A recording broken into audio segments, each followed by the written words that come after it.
Hello दोस्तों, स्वागत है आप सभी का आपके अपने YouTube channel concepting mind with cancer में। दोस्तों, आज हम पढ़ेंगे समय दूरी चाल में कुछ ऐसे प्रश्नों के बारे में जो परीक्षा की दृष्टि से बेहद महत्वपूर्ण है।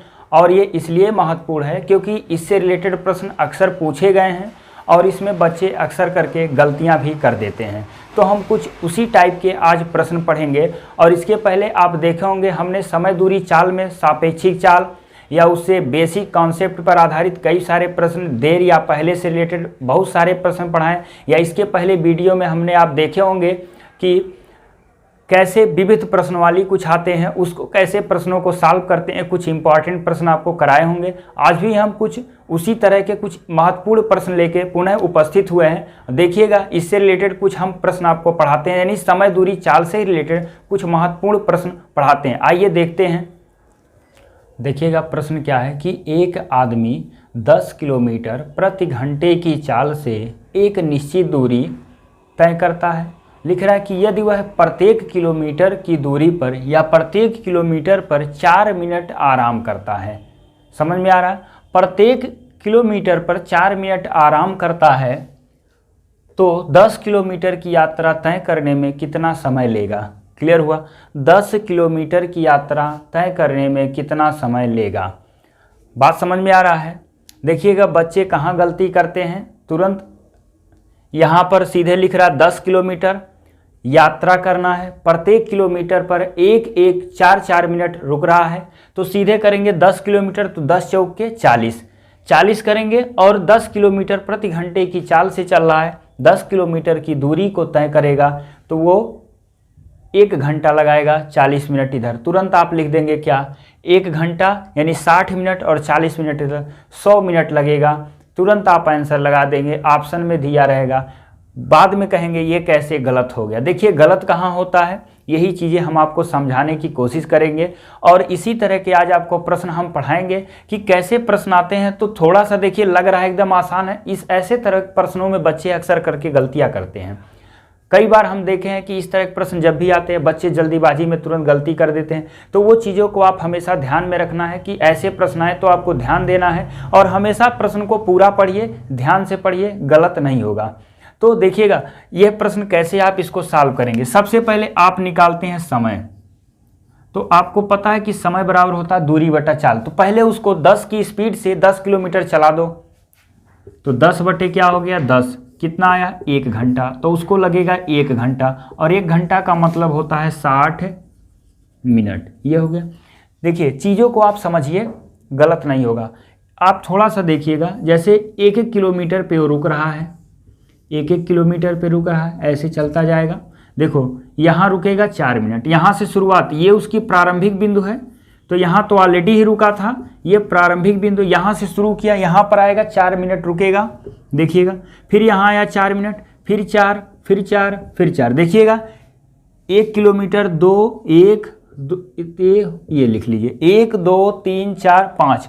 तो आपको लग रहा होगा 5 चौके 20 किलोमीटर। तो देखिए 5 चौके 20 यानी 20 मिनट। देखिए 1, 2, 3, 4, 5 ये हो गया। तो देखिएगा यहाँ, और आप ये भी सोचेंगे यहाँ भी रुका होगा तो 4 ये 4 ये ऐसे जोड़ते जाएंगे, गलत हो जाएगा इस तरह से। तो कभी जितनी दूरी वो कर रहा है देखिए, उसमें बीच में यहाँ से यहाँ तक 1 हो गया, यहाँ से यहाँ 1, यहाँ से यहाँ 1, ये 1, 2, 3, 4 और 5। तो इस तरह से जब चल रहा है, टोटल जब 10 किलोमीटर हो रहा है तो 1 आप छोड़कर काउंट करेंगे, यानी 9 किलोमीटर में वो रुकेगा 4 मिनट। तो अब आप देखिए, जब टोटल कुल समय आपको निकालना है, कुल समय क्या होगा। देखिएगा, जब समय आपका आ गया, कुल समय 60 मिनट इधर लगा और आप देखिएगा 9 बार रुकेगा, 4 मिनट रुक रहा था। तो 60 और प्लस 9 चौके 36 मिनट हो गया टोटल। तो ये देखिए, टोटल जोड़ लीजिए तो 96 मिनट आएगा। यानी वो व्यक्ति 10 किलोमीटर की दूरी को 96 मिनट में तय करेगा। यदि प्रत्येक किलोमीटर पर 4 मीटर, प्रत्येक किलोमीटर का मतलब होता है हर 1 किलोमीटर पर 4 मिनट आराम करता है। बात समझ में आ गया। देखिएगा, एक प्रश्न हम आपको और दे रहे हैं, उसको आप सॉल्व करके कमेंट बॉक्स में उसका उत्तर जरूर दीजिए। देखिएगा एक प्रश्न आपको हम दिखा दे रहे हैं, उस प्रश्न को क्या करना है, एक प्रश्न आपको दे रहे हैं, उसको सॉल्व करिए प्रैक्टिस के लिए घर पर। चीज़ें समझ में आ गई होगी तो वो आप ज़रूर सॉल्व करिए और उसका कमेंट बॉक्स में उत्तर दीजिए। नहीं आएगा तो हम अगले वीडियो में उसका जिक्र भी कर देंगे, उसको कैसे सॉल्व करना है। देखिएगा वो प्रश्न हम आपको लिख दे रहे हैं। देखिए दूसरा प्रश्न उसी टाइप का है कि एक घुड़सवार 18 किलोमीटर प्रति घंटे की चाल से एक निश्चित दूरी तय करता है। यदि वह प्रत्येक 7 किलोमीटर की दूरी पर 6 मिनट आराम करता है तो 90 किलोमीटर की यात्रा तय करने में उसे कितना समय लगेगा। तो प्लीज़ आप इसका उत्तर ज़रूर दीजिए कमेंट बॉक्स में। और इससे रिलेटेड समय दूरी चाल से जितने भी वीडियो हमने पढ़ा दिया है, कमेंट बॉक्स में उसका लिंक भी आपको मिल जाएगा डिस्क्रिप्शन बॉक्स में, वहां से आप पूरे वीडियो को देख सकते हैं और आसानी से समझ सकते हैं। वीडियो पसंद आए तो लाइक और सब्सक्राइब जरूर करिए। तो ये दूसरा प्रश्न था, इसका उत्तर आप प्लीज़ कमेंट बॉक्स में दीजिए क्या आता है। अगर जो आपको कहीं समस्या होगी अगले वीडियो में इसका जिक्र हम जरूर कर देंगे, इसके सोल्यूशन का। आइए हम तीसरा प्रश्न की ओर चलते हैं, क्या है। देखिएगा अगला प्रश्न क्या है कि एक चोर जो है सिपाही से 20 कदम आगे है। सिपाही 2 कदम लेता है, उसी समय चोर 3 कदम भरता है, परंतु सिपाही के 1 कदम की लंबाई 1 मीटर तथा चोर के 1 कदम की लंबाई आधा मीटर है, तो सिपाही चोर को कितने कदमों में पकड़ लेगा। देखिएगा ऐसे प्रश्न बच्चे अक्सर करके गलतियां कर देते हैं, कंफ्यूज भी होते हैं कैसे इसको सॉल्व करना है। देखिएगा जैसे आप सापेक्षिक चाल को सॉल्व किए उसी तरह से इसको सॉल्व करना है, कुछ है नहीं इसमें प्रश्न में। देखिएगा कैसे इसको सॉल्व करेंगे। यहाँ पर क्या है, सिपाही है, आप लिख लीजिए, और यहाँ से 20 कदम की दूरी पर क्या है, चोर है। ये हो गया।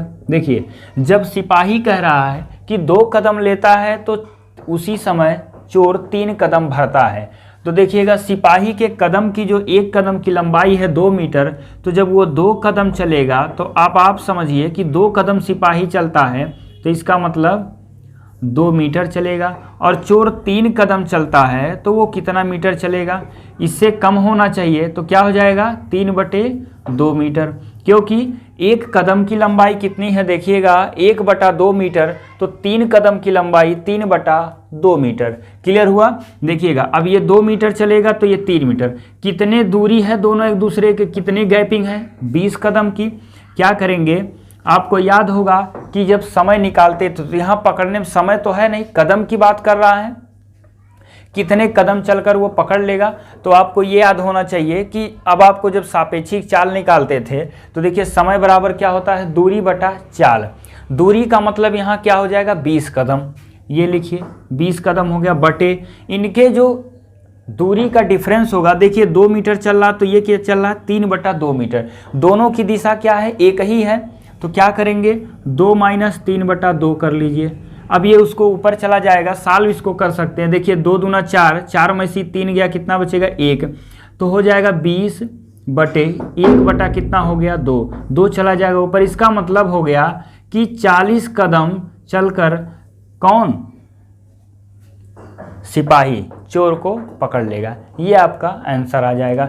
देखिएगा प्रश्न में कोई दिक्कत नहीं है, ना तो आपको इसमें ज़्यादा सोचना है ना कुछ करना। अगर जो आप सापेक्षिक चाल पढ़े हैं तो आसानी से लगा सकते हैं। बस इसमें क्या करना है, जो कदम को है दिया है उसको लंबाई में आप बदल लीजिए। 2 कदम दिया है, इसका मतलब जब ये 3 कदम चलता है तो ये 2 कदम। अगर जो इस तरह से आप देखेंगे तो देखिएगा ये ज़्यादा चल रहा है, ये कम चल रहा है। अगर जो इसका कदम बड़ा होगा चोर का तो कभी पकड़ नहीं पाएगा। लेकिन क्या है, चोर का कदम जो है 1 कदम आधा मीटर का है, इसका 1 कदम क्या है 1 मीटर का है, तो दोनों में जो डिफरेंस होगी वो कितना होगा, आधे मीटर का ही होगा। यानी तो आधा मीटर और 20 कदम दूरी है तो कितना होगा, यानी 40 कदम चलकर उसको क्या कर लेगा, पकड़ लेगा। कौन, सिपाही। तो इस तरह से इसको आप सॉल्व कर सकते हैं। सापेक्षिक चाल पढ़े होंगे तो इसमें कोई दिक्कत नहीं होगी।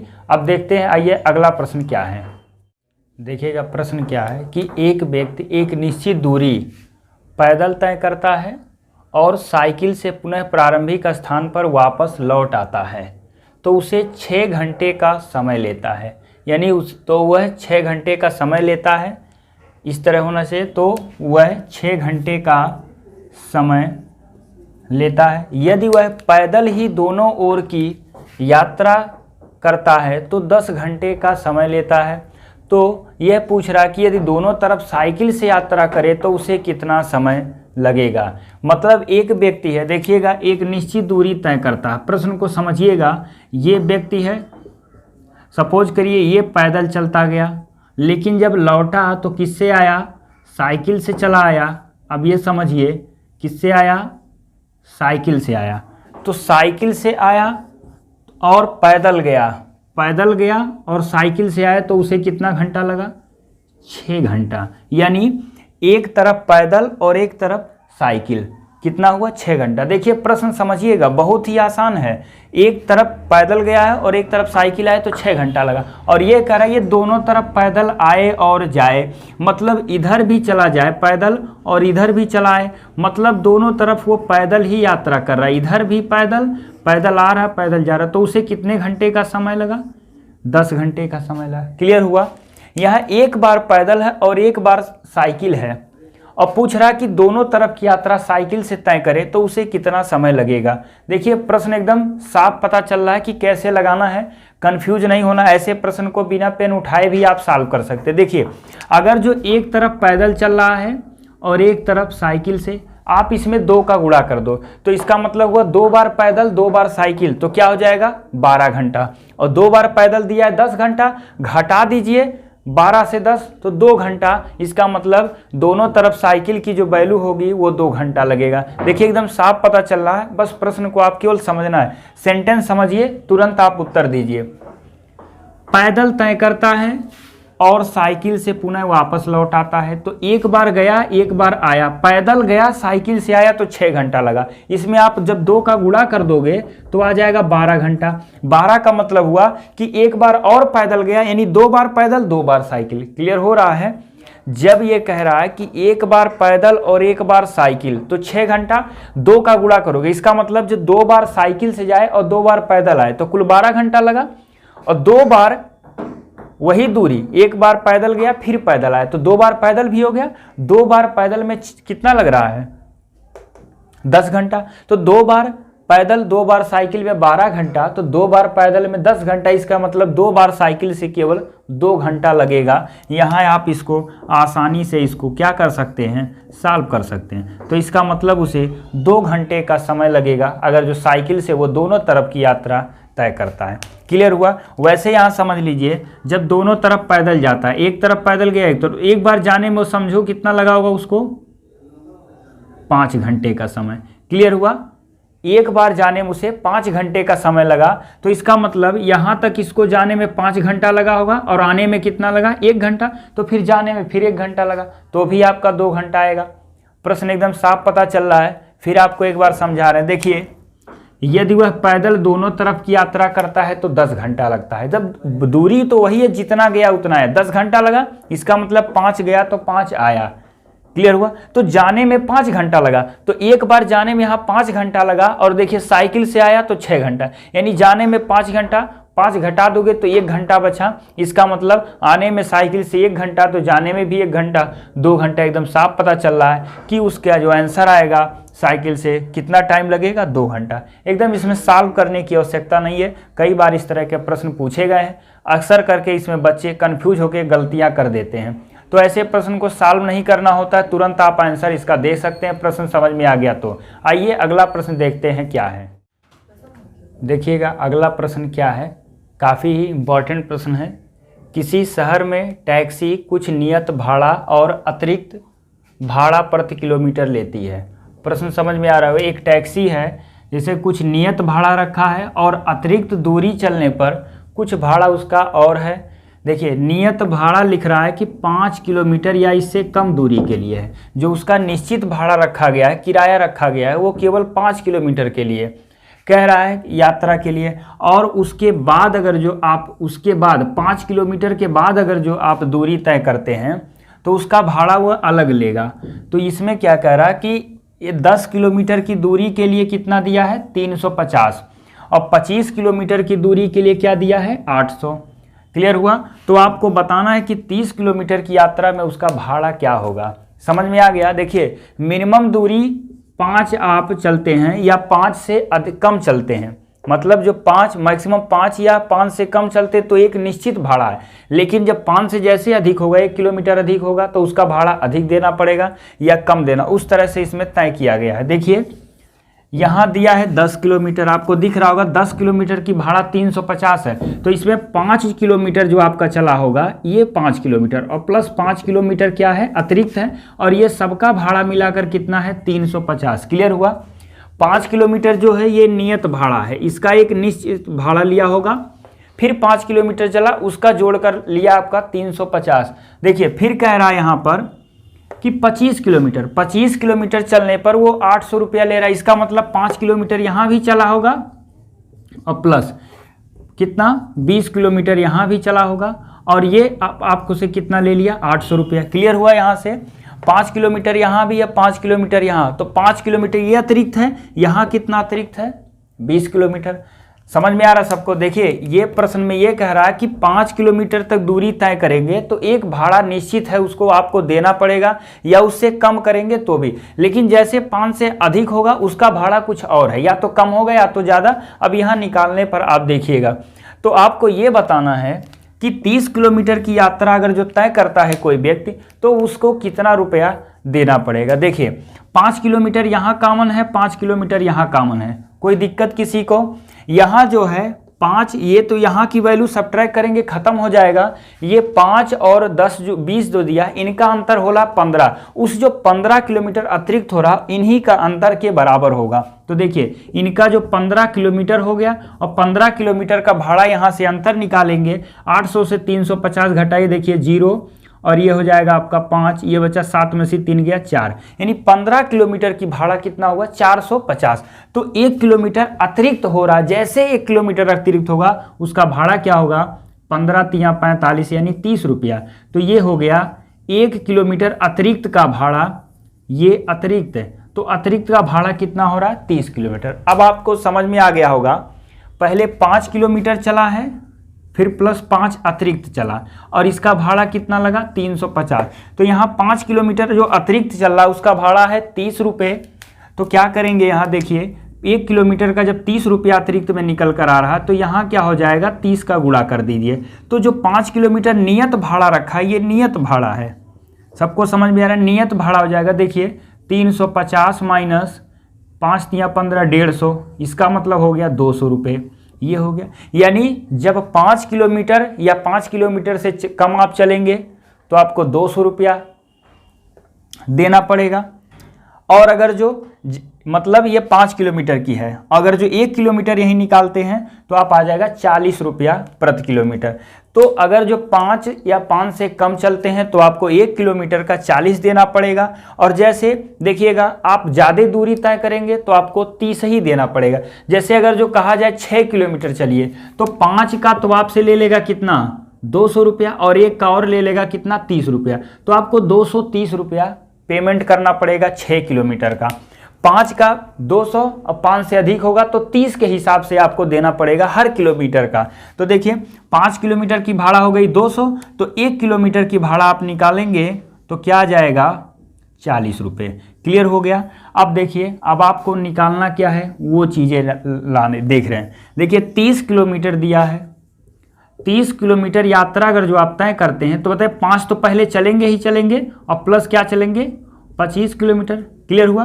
तो 5 किलोमीटर का तो तय हो गया, कितना लेना है 200, या 1 किलोमीटर का 40, तो 5 का कितना हो गया 200 प्लस 25 किलोमीटर है तो 25 किलोमीटर का तो वैसे भी आपको क्या दे रहा है, देखिए यहाँ से 30 या 25 हुआ तो 1 किलोमीटर का अतिरिक्त बन रहा है कितना अधिक वाले का 30, तो 25 का क्या हो जाएगा बोलिएगा 25 गुणे 30, तो 25 या 75 750 और ये 200 कितना हुआ 950 रुपये।